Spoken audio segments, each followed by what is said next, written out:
Tu micrófono. Ahora sí. En el nombre del Padre, del Hijo y del Espíritu Santo. Amén. Ven, Espíritu Santo, llena los corazones de tus fieles, enciende en ellos el fuego de tu amor. Envía tu Espíritu y todo será creado y renovarás la faz de la tierra. Oh Dios, que has instruido los corazones de tus fieles con la luz del Espíritu Santo, concédenos que sintamos rectamente con el mismo Espíritu para gustar siempre del bien y gozar de tu divino consuelo. Por Cristo nuestro Señor. Amén. San Pablo Apóstol, Nuestra Señora Madre María, ruega por nosotros. Bueno, pues ya sin más, hemos comenzado un poquito retrasados y yo retardado. Bueno, no me cojan al pie de la letra. Saludos para todos. Este rollo, meditándolo bien, pues coincidía con algunas grabaciones que por la gracia de Dios tuve con Eduardo y posiblemente pues vamos a ver si insertamos por lo menos dos breves para que pues se escuche mejor la voz de Eduardo que la mía, porque hinca mucho más. Pero el mensaje es, es el mismo, está aquí. Y vamos también a compartir, quizás a recordar un poquito sobre el rollo de piedad, porque pues vamos a hablar de la vida en gracia, de la persona que fermenta, el hombre y la mujer. Entonces hablaremos un poquito de esto. Y ya saben el título, el hombre en gracia fermenta de evangelio las estructuras.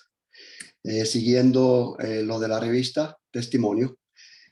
Comienzo con esto. Jesús dijo además, escuchen esta comparación del reino de Dios. Un hombre esparce la semilla en la tierra y ya duerma o esté despierto, sea de noche o sea de día, la semilla brota y crece sin que él sepa cómo. Esto está en Marcos 4, 26, 27. Comienzo con esta cita, no para darles una homilía sobre ella, porque la verdad no tengo categoría. Esto le toca a la jerarquía. Lo cito más bien, perdonen la interrupción, hay una llamada ahí. Lo cito más bien para enfatizar en el título dado a este artículo. El hombre en gracia fermenta la estructura. Y Jesús dice en esta parábola, el hombre esparce la semilla en la tierra. Y esto viene a ser lo mismo, aunque claro, no cualquier hombre o cualquier mujer, sino el hombre y la mujer que vive en gracia fermenta el evangelio. Esto es clave. Nuestro esfuerzo diario de vivir en gracia es a la vez el esfuerzo evangélico que ejecutamos en cada circunstancia, cada segundo, cada momento, cada día, en el hogar, en el vecindario, en nuestro oficio, en el ambiente, etcétera, etcétera. No hay separación. Por eso decimos, el agua tiene que mojar, porque esa es su naturaleza. La luz tiene que alumbrar, su naturaleza. Un cristiano que vive en gracia tiene que evangelizar, fermenta. Y esto de evangelizar nuestro metro cuadrado, como frecuentemente decimos, hay que interpretarlo bien, porque somos cristianos que evangelizamos nuestro metro cuadrado, pero cuando no estamos dentro de nuestro metro cuadrado normal, a veces se nos va la gracia, o tal vez la dejamos en el avión, como decía un diácono allá por el área de Boston, que decía, parece ser que nosotros los hispanos dejamos la religión en el avión cuando viajamos de nuestro país a movernos a Estados Unidos. Y eso puede aplicar a otros países también. Y esto puede ser así, cuando salimos de nuestro medio ambiente normal y nos comportamos diferente. Hemos de reconocer que nuestro metro cuadrado camina con nosotros, donde quiera que vayamos. Pero mejor aún, simplemente asimilemos la piedad auténtica del rollo de piedad. ¿Recuerdan? De siempre tratar de vivir nuestra vida de gracia consciente, creciente y compartida o comunicada. Consciente porque se da uno cuenta. Creciente porque todo lo realizado viviendo en gracia aumenta tu gracia. Y comunicada porque los demás se dan cuenta y desean vivirla, tener lo que tú tienes. Vamos un poquito brevemente sobre los tres. Consciente, viviendo nuestra vida normal de 24 horas al día, estando conscientes que somos hijos del Padre hermanos de Cristo y templos vivos del Espíritu Santo las 24 horas del día. Y que por ende no podemos llamar a Dios Padre si no se llama hermano de verdad al hombre. Mi mandamiento es este, que se amen unos a otros como yo los amo a ustedes. Juan 15:12. Así reconocerán todos que ustedes son mis discípulos, si se tienen amor unos a otros. Juan 13:35. Entonces tenemos que estar conscientes de esta vida de gracia. También está la vida en gracia, que debe ser creciente, siempre buscando mi crecimiento de esta gracia las 24 horas del día, ya que si vivo en gracia, todo lo que hago aumenta mi gracia. Dice San Pablo, ora comáis, ora bebáis, hacerlo todo a mayor gloria de Dios y en nombre suyo. Colosenses 3:17. Y es que a veces lo confundimos. No se trata en tener acciones deslumbrantes. Ejemplo, recé por fulano que tenía la gripe y se curó. Por poco se va para su 5.º día, pero gracias a mi oración, pues el Señor intervino. Oh, tremendo cristiano. O quizás voy a ir a tal grupo o a casa de fulano a hacer un apostolado. Entonces, ¿qué hice durante todo el día? ¿Qué hiciste con todo lo que concurrió desde que te levantaste en la mañana, saliste al trabajar, fuiste y regresaste a tu hogar? ¿No hiciste nada en cristiano? ¿No actuaste como cristiano? No, y no solo eso. Y ahora, en vez de estar unas horas con mi familia, antes de irme a dormir, para luego comenzar el día de nuevo mañana, me voy a ir a hacer apostolado. Es como apoyarme de la estructura para dispensarme de mi esfuerzo personal, con el fin de conseguir una determinada meta sin poner nada o poner muy poco de mi parte, lo cual en realidad me hace menos persona en lugar de ayudarme a hacerlo. Y lo que es más, pierdo la oportunidad de aumentar mi gracia al haber empleado el tiempo haciendo cristianadas y no conviviendo y compartiendo con mi familia ese ratito en la noche. Aquí puedo poner a ver si Carlitos nos pone algo sobre lo que Eduardo comenta sobre esto. Eduardo, esto del plan apostólico, dentro de la reunión de grupo que tienen. Bueno, tiene que haber un plan normal, ¿verdad? Porque no tiene que ser, porque no hemos requitado a la gente de su normalidad, porque la gente cuando en su normalidad es cristiano, es lo mejor. Yo lo que quiero es que cuando venga uno aquí encuentre a Eduardo Bonnín y me encuentre pues haciendo lo que no haciendo apostolado, no, normal. Yo hago mi trabajo, me levanto y yo recibo alguna carta pensando que soy una persona que hago lo que puedo, se acabó. Pues en la normalidad viene un médico que haya función, no te comprometas en nada, te ama a tus enfermos y sé un médico fenomenal, un cristiano médico.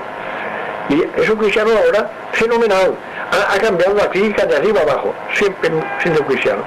Si él hubiera ido a ni rezar, un taller de oración y tal, no hubiera dicho nada. Él reza, pero también es un hombre que apecha con su cometido en la vida. Y eso es lo principal. Amando consigue... Claro, porque no puedes entender. Ahora el pobrecito que va a un cursillo, que tiene unos hijos que tienen que alimentar y que llegan allá, ahora dedícate tú a formar núcleos, venga. Que el núcleo que ya está formado, de sus vecinos, y se habla de Cristo. Y que... Bueno, ahí está mucho más claro y ni siquiera voy a intervenir para no dañarlo. Entonces, la gracia ha de ser también compartida, comunicada, que esto es en realidad el apostolado que dice Eduardo.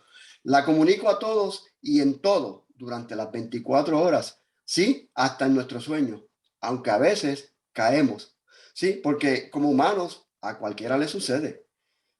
Recuerdo a este diácono sirviendo en los cursillos y era bien dinámico. A mí me encantaba servir en los cursillos con él, con su entusiasmo, con su vivencia, con su convencimiento en el cursillo, en los 3 días. Pero parece que luego que salía del cursillo se le iba la gracia. No siempre, ¿verdad? Pero sí en algunas circunstancias, pues él servía en el cursillo, pero también era el director espiritual de otro movimiento de la diócesis. Y entonces llegaba a la escuela y formaba unas batallas, unas guerrillas que no era prácticamente la misma persona que yo compartía en los cursillos. Y decía que no hay otro movimiento como el cursillo de cristiandad, y es verdad, así lo sentía. Pero entonces, como que la cosa no estaba siempre del todo bien en su vivencia de gracia. Pero es la cosa que hay que ver en dónde estamos. Sí, si Pedro, quien convivió con Cristo, lo negó, imagínese yo o cualquiera en uno de nuestros leves tropiezos de la vida. Lo importante, como decía Eduardo, no es meter la pata, sino saber sacarla con elegancia, como lo hizo Pedro. Tú lo sabes todo. Tú sabes que te quiero, Señor. O sea, concientizar. Aquí está la palabra nuevamente. Ser consciente de vivir la gracia. Hemos de fermentar de evangelio las estructuras. Citando del Catecismo de la Iglesia, número 77, 765, dice, la Iglesia, siendo una estructura edificada por Cristo con los 12 apóstoles, cimientos de la Nueva Jerusalén, nos hace partícipes de su misión dada a ella por el mismo Cristo. Al comienzo del rollo hemos citado del Evangelio de San Marcos y nos decía que el hombre esparce la semilla en la tierra y el Señor hace el resto. El reino de Dios está donde Dios reina y Dios está reinando donde sus hijos reconocen el proyecto que tienen sobre ellos. O sea, está en nosotros, sus hijos. El hombre, la mujer, es quien tiene que ir fermentando en cristiano mediante su vida. Pues las estructuras, cuando más, tan solo pueden fomentar, o sea, animar, impulsar, avivar. Es únicamente el hombre o la mujer el que puede hacer vida en su vida el evangelio de Cristo. Él es quien por la gracia tiene que ir fermentando todas sus virtualidades, sus potencias, sus posibilidades, haciéndose más persona, cosa que suele ir consiguiendo cuando su encuentro con Cristo le remite en serio y de verdad hacia un encuentro consigo mismo. Este era el objetivo primordial de Eduardo y su grupo y el objetivo del movimiento desde su comienzo con su grupo colaborador. No interrumpir el natural proceso con ofertas apostólicas que le vinculan a una estructura y le desubican de su normalidad. Y sí, enfocando en que el precursillo, el cursillo y el postcursillo están pensados, programados y dirigidos a que el hombre concreto, real y corriente que vive con normalidad su vida en la vía de lo cotidiano, se encuentre consigo mismo antes que otra cosa. Solo así su encuentro con Cristo es profundo y su encuentro con los hermanos gratificante y efectivo. Todo encuentro entre personas, para ser valioso y por lo mismo consciente, exige que previamente cada uno se haya encontrado consigo mismo. Evangelizar no es solo hablar del evangelio, sino tratar de hacerlo viva en la vida de cada uno. Aquí mismo, ahora mismo, desde ya y desde yo mismo. A ello vamos aproximándonos si intentamos guiarnos por la orientación certera que Cristo imprime en su modo de obrar. Los más de los encuentros en vivo y en directo que Cristo tuvo en su vida histórica y que el Evangelio nos relata, manifiestan de manera clara e incuestionable que la intención del Señor era primordialmente que cada uno se encontrara consigo mismo. Sabemos bien, aunque a veces lo pasemos por alto, que el reino de Dios está dentro de cada uno y que cuando esta realidad se hace consciente, se hace también por sí misma comunicativa y contagiosa. Si nos fijamos, consciente, creciente y comunicada, la piedad auténtica. Los vínculos entre personas, por el contrario, son siempre dinámicos por sí mismos, aunque no menos exigentes. El cristiano básicamente crea, precisa y utiliza el compromiso entre personas. Se compromete a amar, pero no a una conducta, sino a una o más personas. Y seguirá amando, aunque el amigo o los amigos cambien de idea o aunque varíen de estructura. Esto es contar con hombres que por haberse encontrado consigo mismo, primero, asienten a la gracia de Dios sobre una convicción firme, no pasajera, con una decisión personal no impuesta, y una conquista que, teniendo que vivir en su mundo, quizás tal vez solo sea posible desde unos vínculos que se crearon y se mantienen vivos y gratificantes entre personas. La reunión de grupo y la ultrella, instrumento que siempre nos ayuda si la utilizamos y si la sabemos utilizar. Esto es así porque el único compromiso sustancial con lo cristiano es el compromiso entre personas, no en estructuras, ni ambientes, ni nada que se parezca. En el cielo no habrá estructura. Si optamos por algo, es por el hombre. Cada hombre es concreto. Después podemos optar por otras ideas, organizaciones, obras, etcétera, sabiendo que el compromiso ha de ser posible, que me respete como persona, que me permita seguir respetando a los demás y ser eficaz en sus fines. Del mismo modo que el cristiano tiene que comprometerse con todos los hombres, el movimiento de cursillos tiene que comprometerse con toda la realidad.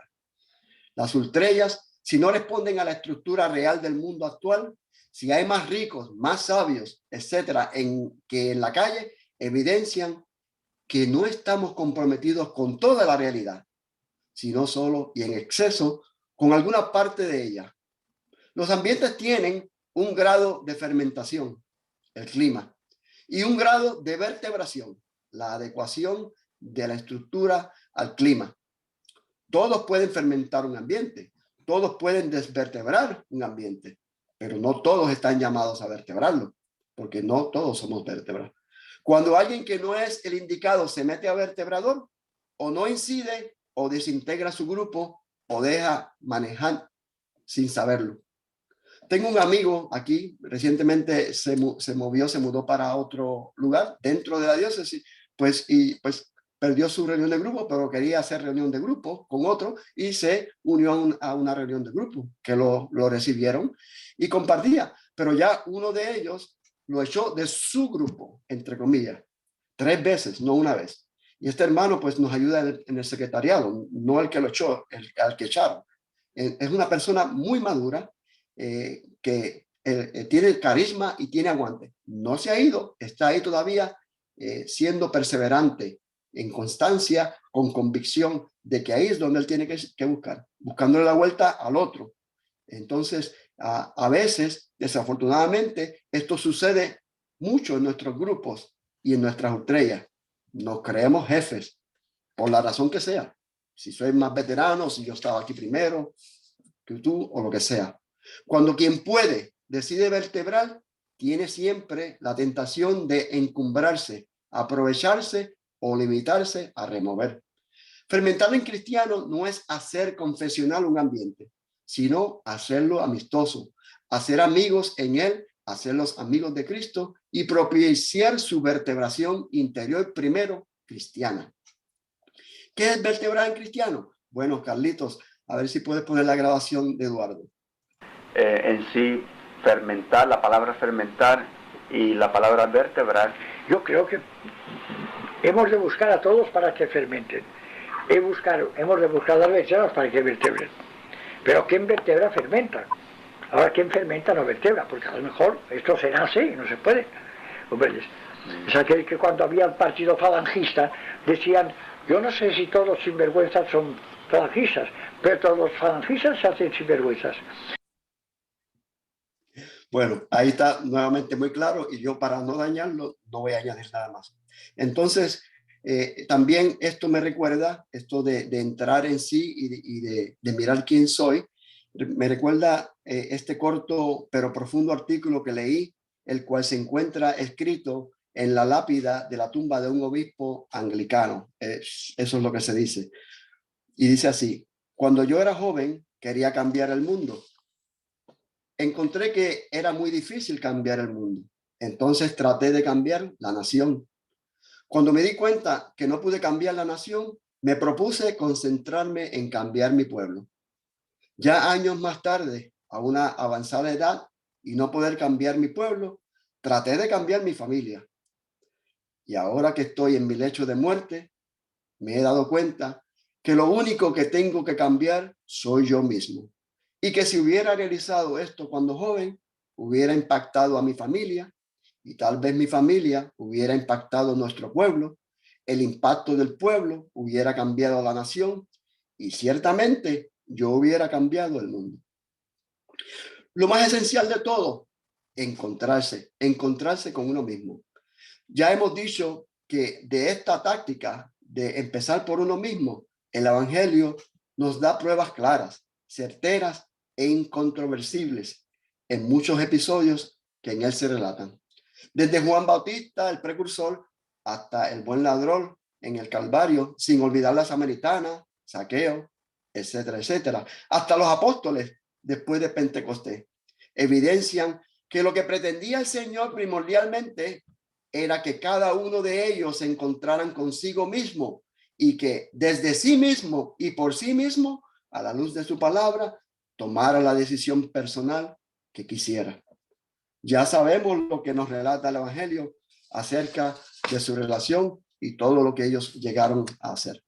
Eduardo nos decía que más importante que la acción es su reacción. Y así se lanzaron todos después de ese encuentro con aquel que te hace ver tu propio yo, tu ser de persona. Y me pregunto, ¿cuántos precursores, saqueos, samaritanas, ladrones y apóstoles de cuna esperan en mi sector ser allegados a que la buena nueva, nuestra buena nueva, les llegue para ayudarles a realizar que es preciso llegar a conocerse para encontrarse consigo mismo y de ahí partir a una reacción vital y necesaria en las estructuras y en cada esquina donde nos encontramos, sin ser dramáticos ni pesimistas, sino viviendo y viendo en el mundo donde tienen lugar las realidades vivas, reales, concretas e inmediatas. Puede fácilmente comprobarse que mezclándose con ellas y arrastrando a veces lo más personal de muchas personas, discurre también una impetuosa corriente de egoísmo, de ambición y de orgullo. El hombre cristiano, al sentirse impulsado por ella, no le queda más remedio que anclarse en su convicción, ya que si no está convencido, ya está vencido.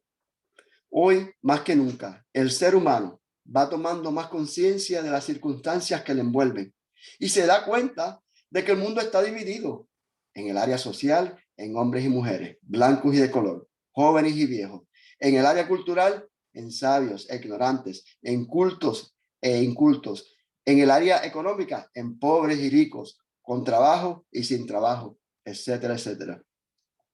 Pero la división más importante quizás sea la de los hombres que nunca han salido de sí mismos y la de los que nunca han encontrado a sí mismos. Tenemos que salir, no fuera físicamente, porque ya cada cual estamos fuera, en nuestro ambiente, en nuestra estructura, en nuestras cosas, en nuestro trabajo, en lo social, en nuestra tierra. El salir fuera es a esparcir la semilla del evangelio, o sea, salir de mi yo y reflejar a Cristo que vive en nosotros. Jesús entró en la casa de Zaqueo, o sea, en su corazón, y así también sucedió en todos, en la casa de todos los demás. Entró en el corazón de ellos, incluyendo a muchos de los maestros de la ley y los fariseos, Zaqueo, la samaritana, etcétera, etcétera. Para poder salir y entrar cuando le convenga, necesita uno apoyarse en algo trascendente.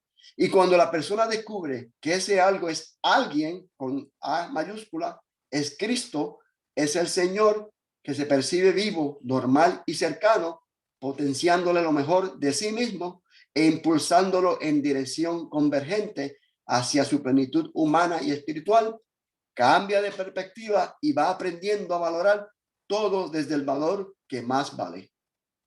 Y saben que todo esto es palabras de Eduardo, escrito de Eduardo. Lo fundamental cristiano siempre es eficaz. El mundo nos está volviendo pequeño. Las cosas cambian, las ideas, los hechos, las estructuras. Tan solo lo fundamental cristiano sigue teniendo toda la fuerza, comprometiéndote de lo simple. No olvidemos que Dios se hizo hombre, no se hizo estructura. Hoy constatamos que tan solo las realidades divinas, hechas vidas en los hombres que la asumen con convicción, pueden dar el criterio exacto para que los avances científicos y técnicos tengan la densidad humana precisa para contribuir a un auténtico progreso donde todos los hombres nos sintamos hermanos. Y esto es lo que se trata, de darnos unos a otros para poder dar a Cristo que vive en nosotros. Termino con esta frase del fallecido ya cardenal George, que decía: lo único que nos llevaremos con nosotros a la otra vida es todo aquello que hemos dado. De Collodi.